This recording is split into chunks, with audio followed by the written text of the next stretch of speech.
Halo, apa kabar Anda semua? Assalamualaikum warahmatullahi wabarakatuh. Kembali berjumpa dengan saya, Hirsbun Arif dari Forum News Network. Politisasi bansos, gitu begitu media massa di dalam dan luar negeri menyebutnya, dan juga banyak pakar menyebutnya seperti itu. Dan itu memang jelas sekali dilakukan oleh Presiden Jokowi. Bahkan saya membaca ini di media itu, ini sangat mengejutkan buat saya bahwa jumlah bansosnya ini, anggaran bansos sekarang ini menjelang Pilpres dan Pemilu itu lebih tinggi dibandingkan saat puncak COVID melanda Indonesia pada tahun 2020, 2021 dan 2022. Ini benar-benar luar biasa ya penyimpangannya. Dan kemudian kan kita membaca klaim-klaim dari kabinet di pemerintahan Pak Jokowi, terutama yang mendukung Paslon 02 seperti Menteri Airlangga Hartarto dan juga Zulkifli Hasan. Kalau Pak Airlangga meminta mereka penerima bansos itu berterima kasih pada Pak Jokowi, sementara Zulhas misalnya ada semacam kayak ancaman halus lah pada mereka, menyatakan kalau Prabowo Gibran nggak dipilih, eh, bansos akan dilanjutkan. Bagaimana sih soal ini? Dan yang kita akan bicarakan dengan pakar keuangan negara yang juga seorang akademisi, Dr. Hamdani. Assalamualaikum, Pak Hamdani. Malam warahmatullahi wabarakatuh. Ya, Mbak Mas Agaba, Teguh. Mbak Agaba, Alhamdulillah. lamun ndak basuo. Hah? Ya, ya. Saya di Jakarta nih. Oh ya, di Jakarta. Ya, saya pikir masih di kampung dan jauh di Mato. Ya, ya, ya, Oke, ya. Pak Hamdani, kita mesti bicarakan secara serius ya soal ini. Saya terkejut juga ketika membaca itu data di media misalnya, judul di media ya, nanti saya mesti konfirmasi pada Anda juga apakah betul angkanya seperti itu, bahwa ini berarti kalau betul itu bencana elektabilitas keluarga atau anak tercinta itu Hmm, jauh lebih berbahaya dibandingkan bahaya COVID yang ya, menimpa seluruh bangsa kita gitu. Kalau ya, kita baca data itu ya, seperti apa sebenarnya dan bagaimana sih pelanggaran yang terjadi ini dari sisi keuangannya, Pak, dan aturan pemerintahnya? ya. Baik, baik Mas Yarsur.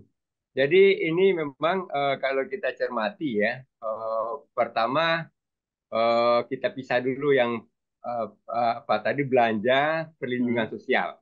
Itu Ya. perlindungan sosial. Hmm. Di dalam perlindungan sosial itu ada bantuan sosial. Hmm. Nah, kalau kita lihat untuk perlindungan sosial, karena ada komponen-komponen lain di luar yang namanya ada yang namanya UPO, subsidi pupuk, juga yang lain-lain, kayak yang apa LPG dan lain itu kan ada namanya tuh. Itu secara totalnya memang di tahun 2024 itu lebih besar. Hmm. Nah, dan juga kalau kalau anggaran bansos kita itu untuk belanja bansos ya, itu Hmm. hanya mengalahkan 2020. Oh, 2020. Hmm. Ah, Hmm. ah. Jadi Total nomor dua. semuanya, total Ya, semuanya ya. kalau yang bansosnya ya, itu Hmm. dia setelah 2020 dia tertinggi dia. Hmm. Jadi dia lebih besar anggaran bansos itu lebih besar daripada anggaran 2024 ini kan, lebih Ya. besar daripada 2021, 22 dan 23. Jadi Hmm. kita juga melihat kenapa apa urgensinya kok bansos di sebetulnya 2021 itu masih masa pandemi. Hmm. 2022 masih recovery. Kenapa Hmm. bisa yang 2024 itu mengalahkan itu yang 2001? Kalau 2020 Ya. itu kan Hmm. apa betul kan? Hmm. Masanya betul kan? Nah, Hmm. ini yang kita dan El Nino kemudian yang katanya perlu yaitu diingat itu lagi dampak adalah El Nino kan, katanya dampak El Nino alasannya seperti itu. ya kalau kita katakan dampak El Nino itu kan kita melihat bahwa tentu kita dia cermati dulu Pak. Kan semuanya juga Hmm. banyak hal juga yang kita katakan yang mungkin apa tadi kan tapi sejauh mana Hmm. dampak ini kan persoalan-persoalan yang dianggap bahwa mungkin gagal panen dan segala macam semacam deh. Hmm. Tapi Hmm. itu kan Hmm. kita lihat bentuk bantuannya bagaimana deh. Nah, Ya, ini ya, kalau ya.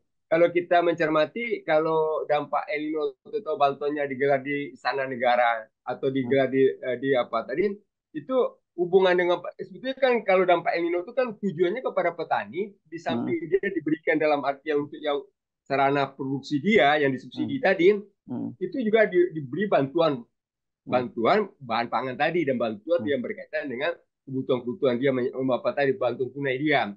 Hmm. Tapi kalau umpamanya kita tidak menentukan siapa target sasarannya yang menjadi patokan di yang namanya bantuan sosial itu target sasarannya.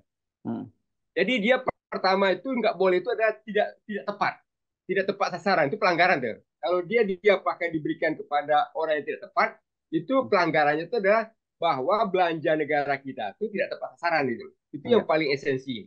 Hmm. Kalau kita cermati, kalau mengikuti kunjungan presiden di mana siapa itu, nggak lihat lagi tuh namanya Hmm. daftar terpadu kesejahteraan sosial. Nggak Hmm. pakai itu lagi tuh, siapa yang lewat, siapa apa dikasih aja di empat gitu aja. Itu yang Hmm. kita katakan dari sisi bagaimana proses penyaluran. Tapi kalau saya apa dulu, pertama di anggaran. Di anggaran itu yang terjadi adalah 2024 itu di pelampauan anggaran. Hmm. Itu artinya pelanggaran undang-undang. Karena anggarannya tadi dia melebihi daripada anggaran ya. Jadi itu yang kita kita cermati, ada sejumlah hampir 15 triliun melampaui anggaran untuk bansos tadi. Itu sebetulnya nggak diperkenankan tuh kalau dia melampaui anggaran tadi. Ya. Kenapa? Karena tidak ada undang-undang APBNP. Hmm. Oh Jadi ya tidak ya. ada undang-undang APBNP. Tahu-tahu di 2024 ini tadi, Ibu Menteri Keuangan itu habis rapat dengan Menko Perekonomian atau rapat yang tadi menyatakan akan menyisir anggaran 2024 ini, Hmm. akan menyisir pos-pos anggaran di 2024 tadi. Itu artinya apa? Menteri Keuangan itu memberikan apa statement tadi secara implisit kan. Itu Ya. menunjukkan bahwa anggaran itu belum, bahwa ada kebutuhan yang berkaitan dengan BLT apa tadi mitigasi El Nino itu belum ada di anggaran 2024 yang 11,2 T itu, dan akan dirapel. Ini agak salah kaprah. Kalau kita di keuangan negara itu, rapel itu bukan begitu. Artinya bukan rapel itu, saya nggak terima gaji Januari, Februari, Maret, saya dirapel di April. Itu yang pengertian rapel itu, ini salah kaprah lagi. Ini kita dirapel. Itu kan namanya dimajukan, dimajukan pembayaran itu. Itu Dan nggak kok adil di menjelang dalam menjelang Pilpres lagi gitu ya yang dilakukan. menjalankan Pilpres. Ya. Jadi kalau menggunakan kata dirapel itu, Mas, orang di keuangan negara tadi, Hmm. saya nggak belum terima di Januari, belum Ya. terima di Februari, belum Hmm. terima di Maret, nanti dirapel di April. Hmm. Bukan di ini pengertian sudah disalah kaprah lagi pengertian itu. Bukan pengertian dirapel itu dimajukan pembayaran, itu bukan dirapel. Karena Hmm. hak daripada penerima tadi disengaja diatur seperti tadi, dia terima aja Januari, terima di Februari, Hmm. Hmm. terima di Maret, Maret. Yang Hmm. menjadi soal adalah ini uang itu belum ada di APBN. Oh, jadi bahkan uangnya belum ada di dalam APBN juga ya itu ya. Itulah yang kita katakan uangnya belum ada di APBN. Ini mata anggaran itu, ya. Ya, ya, ya. Itu yang mau diambil dari anggaran-anggaran lain. Oh, yang Ibu disisir itu Menteri tadi ya, Keuangan kan disisir. tahu, ya, Disisir dari ya anggaran-anggaran disisir. departemen Dan dan itu nggak ya. berlaku di 2024, yang berlaku di 2020 ya. Memang Hmm. ada apa tadi Refocusing ya waktu namanya itu namanya semacam ya. diskresi pemerintah. Hmm. Pemerintah diberikan diskresi 2020-2021, Hmm. termasuk juga 2022, untuk melakukan yang namanya diskresi seperti itu, menyisir anggaran-anggaran tempat lain itu ditarik ke situ ke penggunaan tadi. Tapi 2024 ini normal, jadi nggak ada alasan kalau mau melalui murni APBN. Kenapa? Ini pelanggarannya dua nih, pelanggaran undang-undang tiga lagi, tiga undang-undang 17 tahun 2000, undang-undang 17 tahun 2003 tentang keuangan negara, Hmm. undang-undang nomor 1 tahun 2004 tentang perbedaan negara, dan Hmm. undang-undang nomor 15 tahun 2004 tentang perencanaan pembangunan nasional. Itu Hmm. terangkat. Nah, saya katakan tadi, kalau di dua undang-undang itu menyatakan, pertama tentunya tidak ada boleh kalau mau pengeluaran tadi yang dilakukan seperti tadi kalau tidak dalam keadaan darurat. Ada nggak keadaan darurat?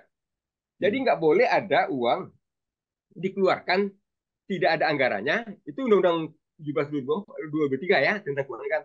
Itu kalau tidak dalam keadaan darurat. Kita menghadapi darurat, nah, kita Darurat, nyatakan Pak. ada Ini tidak darurat ini daruratnya, kelihatannya. ya. Daruratnya darurat keluarga ini kelihatannya. Itu Nah. yang kita katakan tidak boleh membuat aturan apa tadi, Hmm. aturan-aturan yang di luar apa yang diatur undang-undang itu. Dia jelas sekali. Kalau dia tidak jelas, dia pakai penjelasan. Hmm. Undang-undang itu jelas sekali. Kalau dia tidak jelas, dia akan jelaskan di penjelasan. Itu Hmm. clear sekali itu. Nggak ada Hmm. pakai kecuali-kecuali dia. Hmm. Itu yang dapatkan. Jadi sistem apa tadi, bahwa prinsip keadilan dan inklusif daripada keuangan negara itu diatur demikian, Pak. Itu yang kedua, Undang-Undang Nomor 1 Tahun 2004 tadi, kalau tidak tersedia anggaran, itu nggak boleh belanjakan tadi. Itu Hmm. pelanggaran. Hmm. Yang kemudian lagi adalah, kalau dia terjadi seperti sekarang, maka tabrakkanlah dengan proses proses APBN sendiri. Hmm. Proses APBN bukan proses membelanjakan, Hmm. proses merencanakan. Dari Hmm. mana dia muncul dulu, dari RKP-nya? Ada nggak RKP-nya? Rencana kerja pemerintah. Ada nggak RKAKL-nya? Rencana kerja anggaran. Itu kapan? Itu sebelumnya. Hmm. Itu RKAKL itu dasar pembahasan undang-undang APBN. Hmm. Jadi RKAKL itu rencana kerja anggaran kementerian lembaga. Itu dasar pembahasan APBN. Dan perencanaan tadi dasar pembahasan APBN. Tidak akan pernah akan terbahas APBN itu di DPR kalau nggak ada perencananya. Jadi Hmm. mekanisme yang ditabrak tadi adalah proses perencanaan APBN-nya. Hmm. Karena kita masuk pada, oh ini kita belanjakan. Jadi bukan Ya. bicara belanja. Dia Hmm. nggak bisa kita di tengah jalan, kita bukan ke pasar nampak barang itu kita beli nggak gitu. Nah Ya. itu yang kita bilang. Berikutnya lagi Mas Hersu, yang harus kita cermati juga bahwa kalau di dalam Undang-Undang Nomor 17 2003 tadi sudah ada pemisahan presiden itu sudah lepas nggak punya hak lagi itu karena dia sudah menguasakan. Presiden itu sudah menguasakan kepada menteri, ini menteri sosial, ini tugas kamu, ini bansos. Hmm. Itu clear tuh apa yang tadi. Tidak boleh masuk lagi wilayah teknis. Jadi Hmm. kalau wilayah teknis itu, kalau belanja bansos itu sama saja nanti gaji ke-13 THR, itu Hmm. nggak mungkin Pak Jokowi bagi-bagi, bagi nggak Pak Jokowi? Apa Kayaknya bedanya kayaknya kalau gaji kayaknya dia sekali ini mau belanja bagi-bagi pegawai? nih. Ya, Kayaknya sekali ini mau bagi-bagi mungkin secara simbolis nah, gitu ya. kalau belanja pegawai itu di antara komponen pegawai itu ada THR, Hmm. gaji ke-13. Hmm. Kalau gaji ke-13 itu jatuhnya kata tanggal 10 Februari umpamanya, Ya. 4 hari sebelum pemilihan, apakah Pak Jokowi mau nggak bagi-bagi THR itu kepada semua ASN untuk karena gaji ke-13? Kalau mundur lah apa kita ini Hmm. makin maju lah apanya Hmm. belum puasa. Mau nggak? Hmm. Kan nggak dilakukan beliau tuh. Hmm. Jadi sama dia.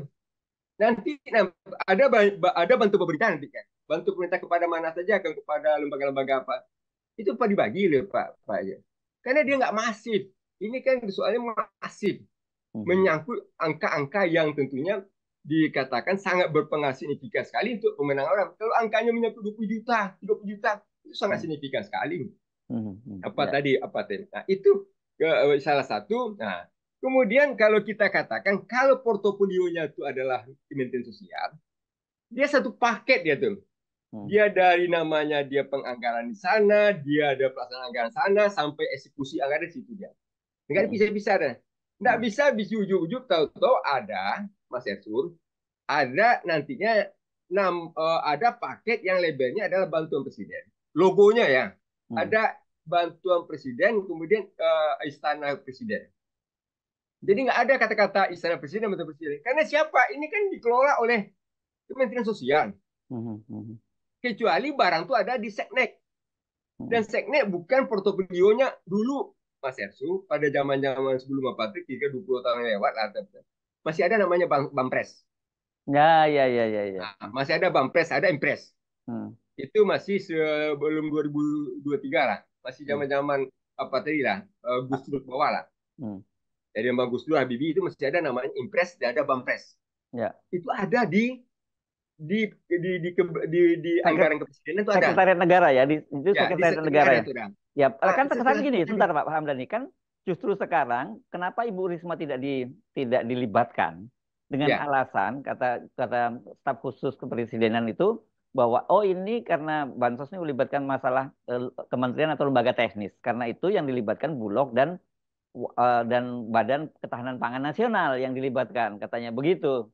Jadi itu yang salah kaprah. Si Bulog ini tadi itu rekanan si Kemensos. Hmm. Jadi yang apa tadi kalau yang namanya Badan Ketahanan itu hanya dia adalah badan monitoring aja, monitoring bagaimana pangan yang mau dicari tadi bagaimana. Bukan Bagaimana bukan pangan teknis itu ya. mau diatur. Dia bukan lembaga teknis ya, badan. Oh, bukan non teknis. Itu Hmm. barang itu tadi dikatakan penyedia barangnya kalau boleh katakan itu si Bulog. Kan Ya, lucu ya, ya. namanya Hmm. orang presiden berhubungan dengan penyedia barang. Hmm. Untung aja dia nggak swasta. Kalau Hmm. swasta kan cakap tuh. Presiden Hmm. berhubungan dengan kanan namanya, dengan Hmm. kontraktor dan itu kan namanya Bulog itu anggarannya ada di Kementerian Sosial. Dibayarlah kalau Kementerian Sosial itu Bulog tadi untuk dalam arti pangan tadi, untuk pengertian sembako tadi. Itu apa tadi? Jadi kalau dikatakan tadi segala satunya nggak lepas tanggung jawab daripada si Menteri Sosial. Karena dialah yang portofolionya dia yang apa tadi. Dan itu bukan wilayah kebijakan. Jadi presiden kalau wilayah teknis itu nanti ada pekerjaan kementerian itu presiden masuk lagi tuh. Masa yang bagian ini masuk, bagian tidak. Itu yang bagian teknis betul. Bagian ujung. Jadi penyaluran itu adalah bagian akhir daripada pencairan anggaran namanya. Kalau dia uang negara ya, bagian akhir daripada pencairan anggaran tadi setelah barang itu diadakan oleh direkanan tadi, disalurkan lah, didistribusikan lah. Itu bukan bagiannya. Kalau presiden mau melakukan itu secara seremonial, itu nggak seremonial itu sekali aja.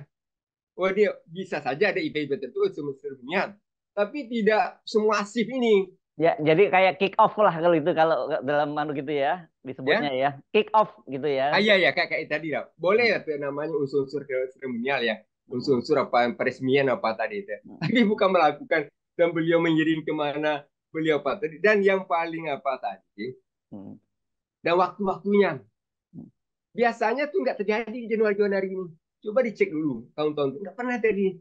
Nggak terjadi di Januari itu tadi Hmm. 23 nggak terjadi Januari, 22 nggak terjadi Januari, di bulan 21 nggak terjadi Januari, di 20 jadi 2019 terjadi. Tetapi tiba-tiba hanya sekali Januari. Kenapa? Karena pemilihan suara, pungut suaranya 14 Februari yang perlu Ya, didahului tadi. Nah, inilah ya, yang ya, dikatakan ya, ya, mempersonifikasikan. ya, Ini ya. kan Belum lagi ini, sebentar, mempersonifikasikan. sebentar Nah, Pak Amdani. kenapa mempersonifikasikan tadi? Karena Sebentar. itu yang dia melibatkan lagi menteri namanya perekonomian itu nggak ada bansos, pakai bansos itu nggak ada di sana. Kemudian Hmm. menteri perdagangan pakai bansos tidak ada sana. Hmm. Kenapa menteri-menteri itu ikut? Menteri BUMN nggak ada pakai bansos itu. Kenapa Hmm. itu ikut? Hmm. Yang menteri sosial nggak ikut. Dan itu yang dijadikan artinya dengan tadi yang sudah ada di labelin bantuan presiden, orang-orang ini tinggal menyebutkan lagi di bantuan Jokowi. Hmm. Ya. Jadi memang kalau dia apa itu tidak sebut bantuan apa, tapi di kemasan itu mas itu bantuan presiden. Hmm. Tapi oleh yang kita katakan yang katakanlah yang para ketua-ketua umum partai yang di 02 tadi Hmm. itu di lapangan menyebutkannya mengklaimnya tadi adalah ini bantuan Jokowi betul karena presidennya ada Jokowi. Hmm. Hmm. Hmm. Tapi sebetulnya itu bantuan negara. Hmm. Itu tuh yang kita coba mencermati bagaimana. Jadi kalau boleh kita katakan tadi pelanggaran-pelanggaran seperti ini tadi, kalau kita katakan tadi itu nanti pada saatnya nanti ya. Nanti kita kan nggak tahu tuh kalau pada saatnya nanti siapa yang Hmm. apa tadi apa 01 apa 03 yang apa tadi itu pada dasarnya bisa saja melakukan investigasi Hmm. bagaimana format apa tadi pelanggaran. Kalau kita katakan dalam bahasa-bahasa Bu Menteri Keuangan kan sudah kelihatan biar aja rakyat menilai bahwa ini kan uangnya di mana. Bu Menteri Hmm. Keuangan mengatakan ini sumber uang di mana. Sudah Hmm. boleh mengatakan mungkin juga menunjukkan beliau ya sedikit agak gerah juga. Kenapa Ya, digerakkan ya, dipaksa juga. ya, ya, Jadi ya. kan dipaksa juga kita juga menyayangkan juga kalau Bu Menteri Keuangan dipaksa yang barangkali di luar uh, uh, norma yang ada itu terbuka peluang beliau mundur daripada beliau ikut dalam hal seperti itu nantinya bertanggung jawabnya Bu Menteri Keuangan mengalokasi anggaran atau melakukan tindakan itu tadi. Hmm. Tiba-tiba uang tadi digesernya aja Ya, digeser tanpa persetujuan DPR ya. Nah kan, tanpa undang-undang ya. APBD program. Ya, Ibu Sri Mulyani dalam keterangannya menyatakan kan bahwa bansos ini segala macam itu kan kewenangannya diputuskan oleh pemerintah dan DPR. Ibu Sri Mulyani kan dalam penjelasannya Ya, begitu dalam ya, rapat ya, KKSK ya kemarin dia ya, menyatakan begitu. ya. Jadi kata dia yang harus ya harus ditanyakan kepada DPR dan sebagainya begitu akan. Saya kira ini seperti Anda sebutkan tadi ini belum dianggarkan gitu dan yang menarik buat saya adalah bahwa tadinya kan hanya sampai bulan Maret ya bantuan bansos itu kan sekarang diperpanjang sampai bulan Juni Ini, dan ya, itu ada kelihatannya ada kaitannya dengan putaran ya, kedua dua, ya, gitu ya. Pak Hamdani gimana menjelaskan soal itu? Ya, jadi memang ya dikatakan. Pertama, yang namanya pos anggaran bansos itu memang sudah ada di APBD. Ya. Tapi harus kita bagian juga. Kan ketika kemarin dari rapat KSK tadi, Ibu Menteri mengatakan tadi, kita akan menyisir, Mm-mm. kita akan mencermati, akan mengotak-ngotak lagi, mengotak lagi. Kalau Mm. barangnya sudah ada di APBN, nggak ada lagi cerita itu. Mm. Selesai dia. tinggal situ eksekusi. Sudah ada itu. Ya. Ini kan persoalannya kan Bu Menteri kan apa kita akan coba sisir lagi APBN itu fleksibel. Fleksibelnya bagaimana? Bukan fleksibel dipindah ke sana sini. Karena aturan main di APBN tadi nggak bisa kalau dia sudah dalam pos anggaran itu jenis belanja namanya. Nggak bisa. Nggak bisa punya belanja barang geser belanja sosial tanpa izin DPR. Jadi kalau dia belanja sosial kan kurang. Diambil dari mana dia? Pasti diambil dari banyak modal. Diambil dari banyak sosial. Pelanggaran undang-undang kalau diambil tanpa ada melalui undang APBN perubahan. Jadi kalau tanpa pembahasan dengan DPR sama undang-undang tanpa melalui APBN perubahan itu nggak bisa dilakukan. Jadi menggeser di mana? Menggeser di dalam itu boleh. Menggeser alokasinya boleh. Kalau ini dialokasikan ke sana, sini boleh. Tapi masih dalam pagu itu. Tapi yang terjadi ini pagunya kurang karena ada muncul yang baru lagi yang berarti mitigasi El Nino tadi. Nah, yang kita juga masih mempertanyakan mitigasi El Nino itu yang bagaimana bentuk format apanya tadi, apa tadi kan, yang bagaimana orang yang mau dikasih. Tahu nggak orang yang dikasih yang untuk sasarannya tadi dia kaitan dengan El Nino tadi, kaitan dengan petaninya, bagaimana kaitan dengan dampak panennya, bagaimana gagalan panen. Kalau dia memang pekerjaannya tidak dalam konteks yang ada risiko gagalan panen, memenuhi syarat lah, memenuhi sasaran lah dia sebagai penerima. Kan belum tentukan lagi penerimanya. Uangnya disediakan, anggaran ke penerima belum tentu. Kita masih data-data berkaitan dengan data terpadu kejahatan sosial masih goyang dan belum fix lagi. Tiba-tiba kita munculkan sesuatu yang sasarannya belum jelas. Ke peluang yang dikatakan kemarin yang dari saya lihat di dengar dia tadi, salah satu dari pengamat dia tadi 60% itu sasaran itu salah. Jadi apa tadi indef ya dari indef ya. Taufik. Nah, itu waktu dia acara kontroversi di media acara kontroversi di Metro tadi, yang sasaran padahal yang menjadi patokan bagi bansos itu adalah kebenaran sasarannya. Benar sasaran apa tidak? Makanya di dalam pengujian di dalam keuangan negara tadi kita pisah lagi, itu ada 3 pengujiannya. Pertama, pengujian wet head-nya, aturan undang-undangnya ada nggak yang mendasari belanja tadi. Kemudian rek head-nya, lengkap nggak administrasinya, dan jangan dia nggak punya RKAKL-nya, nggak punya DPA-nya, nggak punya DIPA-nya dan sebagainya tadi, atau belum punya DIPA-nya. Kemudian baru dual matek-nya. Dual matek itu fisiknya. Benar nggak itu diterima oleh orang yang tepat? Dengan jumlah yang tepat. Itu lagi. Jadi benar nggak diterima oleh orang yang tepat dengan jumlah yang tepat. Nah, yang kita jadi sayangkan tadi, kalau di Januari ini tadi, ini kan kayak jalan pintas. Kita nggak tahu kapan dia diadakan, kapan pengadaannya, kok pendistribusinya bagaimana, rekanan distribusinya bagaimana. Nah, ini main kilat itu. Padahal kan sebetulnya sulit sekali anggaran itu tereksekusi di Januari. Rata-rata tadi baru muncul di KE tadi, eksekusi anggaran itu di Maret dan April. Januari itu sulit. Tetapi untuk bansos ini bisa terjadi. Jadi yang jalan pintas tadi kalau kata Mas Yesus itu tanggal 7 Januari bisa cair kan. Udah bisa barang itu udah sampai di tangan tuh. Udah cash and carry. Nah, inilah yang kita katakan bisa menjadikan bansos itu jalan pintas, bisa pencairan anggaran belanja APBN itu jalan pintas untuk yang dimaksud. Yang kita perlu melalui audit investigasi nantinya itu bisa menunjukkan di mana salah tata kelolanya, di mana salah tata kelola daripada yang saya juga mengatakan tadi. Jadi kalau yang namanya pengalihan tanggung jawab, karena presiden itu menyerahkan, menguasakan. Begitu presiden menguasakan kepada menteri, bulan-bulan anggaran itu sepenuhnya di menteri itu. Jadi yang mengatur itu bukan presiden yang mengatur, menteri itu mengatur. Jadi presiden itu hanya boleh mengganti menteri, tapi mengambil tanggung jawab kewenangan nggak bisa.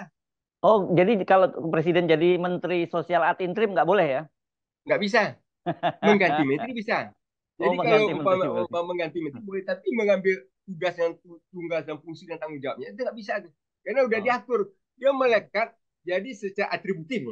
Jadi undang-undang keuangan negara itu melekatkan itu namanya kewenangan penggunaan anggaran. Segala rentetan segala tanggung jawab dan kewenangan. Jadi secara atribut begitu dilantik oleh Presiden sebagai Menteri, Bu Risma tadi melekat dia pengguna anggaran dan pengguna barang dua sekaligus.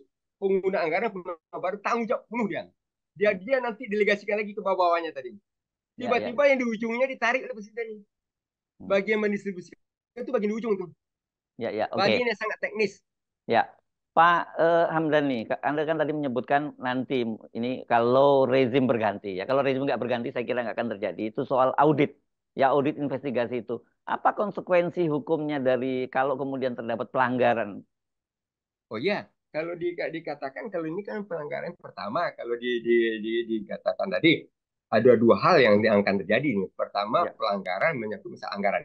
Hmm. Ini tentu ada konsekuensi dalam kaitan tadi pidananya. Ada Jadi pidananya. ada pengeluaran yang tidak ada anggarannya, yang Hmm. sudah jelas nggak ada anggarannya. Jadi Hmm. mencairkan itu banyak kasus yang terjadi orang menjadi pidana korupsi bukan dalam arti dia makan uang, tapi Hmm. membelanjakan itu dan tanpa ada anggarannya sudah kena dia. Hmm. Itu Hmm. kepala daerah yang itu udah banyak Ya, namanya. itu kan kepala daerah, Pak Hamdani. Ya, Ini kalau yang mengamkan ini kalau kita kita tahu yang mengambil kebijakan adalah presiden dan kelihatannya Ibu Sri Mulyani yang Anda sebut tadi ditekan oleh ya, presiden. ya. Apakah kemudian presiden juga bisa kena pidana dalam soal ini? Karena kena, Oh, bisa. kena. Hmm. Oh. Kalau dikatakan setiap pelanggaran undang itu ada konsekuensinya. Mhm. Jadi dia kenapa dia menjadi apa? Kalau ada yang dibelanjakan dan anggaran tidak ada, itu udah pelanggaran berat bagi undang-undang keuangan negara. Nah, Hmm. ditambah lagi kalau secara yang kita secara pengujian fisiknya menunjukkan bahwa dia diserahkan bukan pada orang yang tepat, itu salah. Jadi nggak tepat sasaran ya. Jadi Hmm. pemeriksaan pengujian bansos tadi akan sampai kepada kalau tadi dikatakan sampai 50% tidak tepat sasaran itu berbahaya. Jadi Hmm. kita memberikan nanti jangan-jangan orang yang kriterianya itu tidak memenuhi kriteria diberi menerima lagi. Itu Hmm. tentu ada berlapis nih apanya tadi kalau kalau kalau apa tadi pertama masalah penggunaan yang tidak ada anggarannya, Hmm. kedua kepada siapa diserahkan gitu. Hmm. Jadi kita nggak bisa buang uang ke laut aja nih, uang uang PBN jumlah kecil nih, banyak. Ditambah lagi kalau tadi terbukti, nah, ini terbukti lagi nih, tambah lagi nih, bukan lagi masalah di undang-undang APBN lagi, tambah lagi undang pemilu, Oh, oke. Hmm. pelanggaran politik uang. Ya, ya, ya, ya, ya. Nah, kalau mengasosiasikannya udah langsung tuh, Hmm. itu ada pidananya lagi tuh. Kalau Hmm. masuk pada mengasosiasikan yang Hmm. dilakukan oleh apa tadi lanjutkan ini. Kalau menteri-menteri tadi berbahaya lagi tuh. Jadi menteri-menteri mengklaim bahwa itu adalah bansosnya Jokowi dan akan diteruskan nanti kalau yang 02 dipilih itu Hmm. juga apa tadi Oke. kalau nanti kan semuanya mudah karena semuanya rekam jejaknya ada. Jadi Ya. gini, jejak digitalnya ada semuanya. Hmm. Jadi Hmm. kalau hal-hal demikian Pak tadi, ini sangat besar sekali pengapaannya. Jadi dia tidak saja, jadi kalau dikatakan Undang-Undang 17 2003 tentang keuangan negara, Hmm. Undang-Undang 1 2004 tentang perbendahara negara, Hmm. Undang-Undang 15 25 tahun 2004 tentang perencanaan pembangunan nasional, Hmm. tambah lagi Undang-Undang 17 tahun 2007 tentang Pemilu. pemilu Pemilu. Ya. karena Oh, menyangkut masalah apa tadi apa tadi penyimpangan apa tadi pelanggaran politik uang. Jadi oke, jadi dia, jadi dia Pak Jokowi ini ya, Pak Jokowi dan para menterinya ini bisa kena pidana apa, berlapis ya, pasal dijerat pasal berlapis dan pidananya bisa double-double itu ya gitu ya. ya. Jadi dia itu aturannya. Jadi nggak ada undang-undang kalau menyatakan dilarangan dia nggak punya sanksi. Mm, mm, mm, Jadi mm, nggak ada undang-undang kalau dia menyatakan larangan dilarang ya nggak ada sanksi nggak ada kecuali kalau peraturan-peraturan lain. Kalau mm, undang-undang setiap dia menyatakan larangan, udah pasti ada sanksinya. Kalau orang mm, melanggar larangan itu. Itu kalau mm. apa tadi kan? Kalau kita coba analognya aturan ya. Nah, inilah yang tentunya kita berharap apa tadi. Ini tentunya kalau dikatakan politisasi bansos, kalau posisi bansos itu dalam artinya dua aspek yang sekaligus yang apa? Yang menjadi permasalahan permasalahan menyangkut masalah bagaimana salah kelolanya keuangan negara kita dan kemudian adalah apa tadi pelanggaran terhadap politik uang dalam Ya, pemilu tadi. Ada dua hal oke. yang Pak yang Pak kalau Hamdan, kita apa? Pak Hamdani, Anda membuat slide itu ada soal pelanggaran-pelanggaran ketentuan dalam keuangan negara itu. Ada poinnya, ada rinci itu. Sampai kalau nggak salah, seingat saya sampai 8 poin itu. Apa Ya, saja itu pelanggarannya itu, Pak Hamdani? ya. Jadi gini, yang pertama saya menyatakan pelanggaran terhadap pertama dua apa tadi pelanggaran terhadap berkaitan dengan eh, belanja bansos 2023. Ya, Belanja 2003 tadi bukan dalam keadaan darurat tapi melebihi daripada anggarannya. Itu oke. melebihi ya. Jadi Hmm, ada pelampuan anggarannya 13,4 T. ya, Itu. Kemudian masih berlanjut lagi di 24 tadi, ada yang belum teranggarkan, yang hmm, baru akan dicari anggarannya, baru disisir anggarannya, hmm, sudah mau dicairkan nih di Pewari ini. hmm, Dia sebelum apa tuh mau dicairkan tadi. Dia ya, anggarannya saya mau cari itu.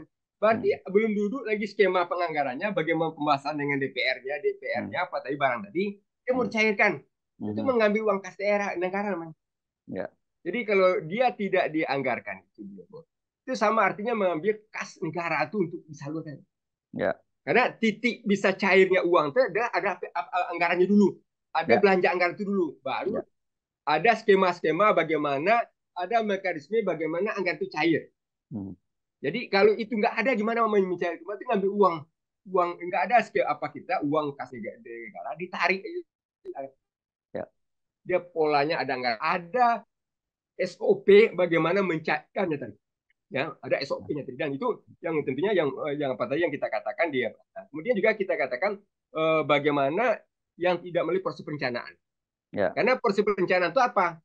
Ada RKP-nya, rencana kerja pemerintahnya, hmm, ada rencana kerja anggaran kementerian lembaganya tadi, ada hmm, proses pembahasan di DPR-nya dan hmm, semuanya sampai dia menjadi apa tadi apa tadi sampai dia jadi DIPA. Jadi ya, jadi DIPA-nya deh. Sekarang barang tadi dianggap dibelanja di anggarannya nggak ada gimana jadi DIPA dia ya, karena APBN itu di split untuk jadi DIPA. hmm, Nah, itu kemudian juga kita katakan intervensi terhadap prosedur.